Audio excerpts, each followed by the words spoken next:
Right leg in the British Grand Prix at Silverstone yesterday. A rear brake failure is thought to be the reason for the high-speed crash, which of course ended Schumacher's world title challenge. Ferrari shipped out of Silverstone this morning, leaving their prize asset behind.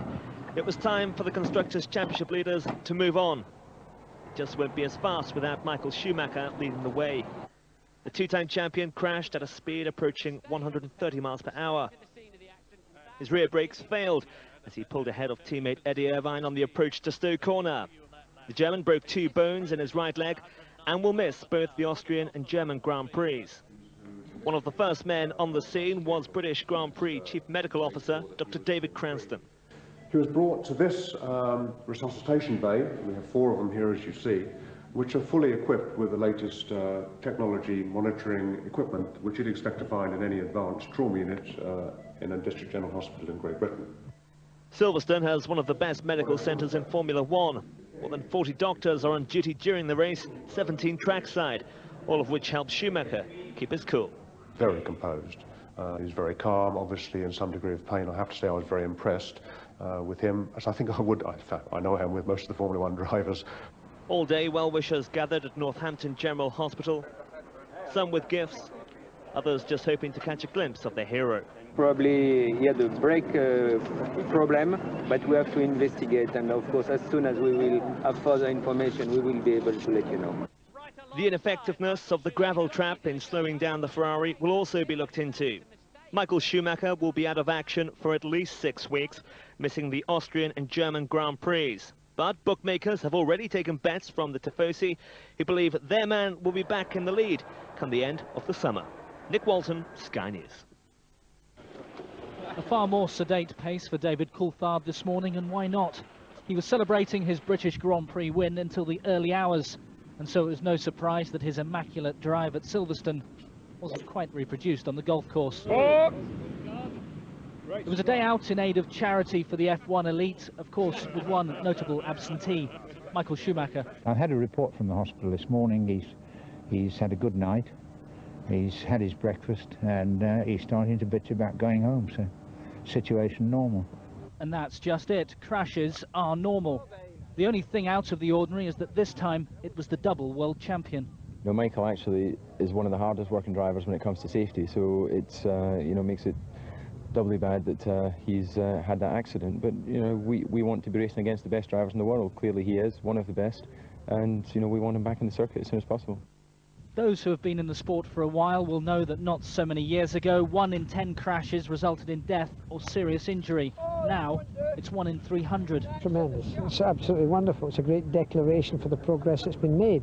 I mean, an accident like that, the only question I would ever ask the doctors or the officials, is the driver all right? Now, from my point of view, all right is alive. Schumacher's crash at Silverstone was the most serious of his career. Every driver knows the risks involved in Formula 1. But the real test of character will come when he returns to the track.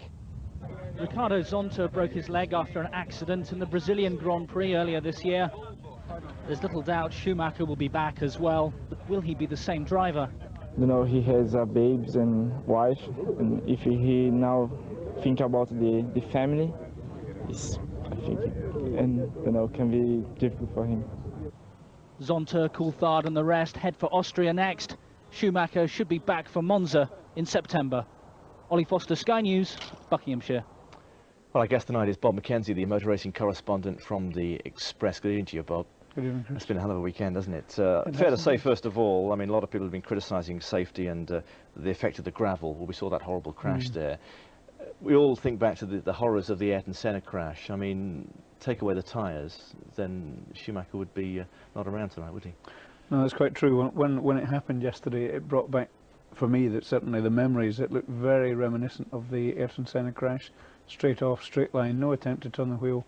The difference now is that because of Senna's death, enough changes have been made, enough improvements have been made that the tyre walls took all the energy and allowed him to come out with a broken leg. It's great to see then that the lessons had been learned from that crash, because you know, changes were made and it saved a life. Huge changes have been made.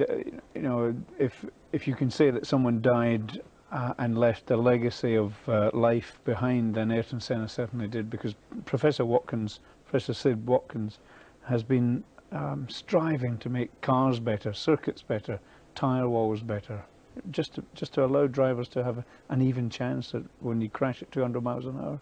However, there have been criticisms, Eddie Irvine for one, saying that the gravel simply didn't do its job and it didn't slow the car down. He'd like to see that changed. Would you agree with that? Yes, although I spoke to Watkins and Max Moser, the president of the FIA today, and their attitude is not that they're not doing anything, it's simply that it's such a complicated issue. They have a team of experts working on this problem. Irvine's solution is to increase the slope and have the cars run up. But Watkins says that in trials it appears that the cars might take off and go over the barrier. So they're striving, they're looking at maybe even scrapping gravel traps, going on to high grip tarmac, which would stop the cars. But another point here is that there's a bit of a mystery as to why Schumacher did not turn the wheel and dig the wheels in. And that's something they're going to have to speak to Michael about. Didn't perhaps lock up or something? Normally that's the procedure. You drive straight on in, but then you twist the wheels dig in, and the car is then juddered to a halt. But he didn't do it for some reason. Yeah. The other plus point to come out of this is the strength of the cars these days. Just want to show you some pictures of a crash in Australia this morning. Formula Ford this was. And it just goes to show the strength. Well, you can see this horrendous pile up this morning, and the guy simply got out of that car this morning and wriggled out, no problem at all, walked away, and he was driving an hour later, which just goes to show, because I know IndyCar as well, I've seen some horrendous smashes in that. You think that nobody could possibly get out alive, and yet they simply do, don't they? I mean, they do. Have Formula One cars now been based on the Indy cars, which have always been very, very strong, haven't they? Indy cars have always been stronger, slow. They're not as sophisticated, but they are very strong. And Formula One has had to come into line with that.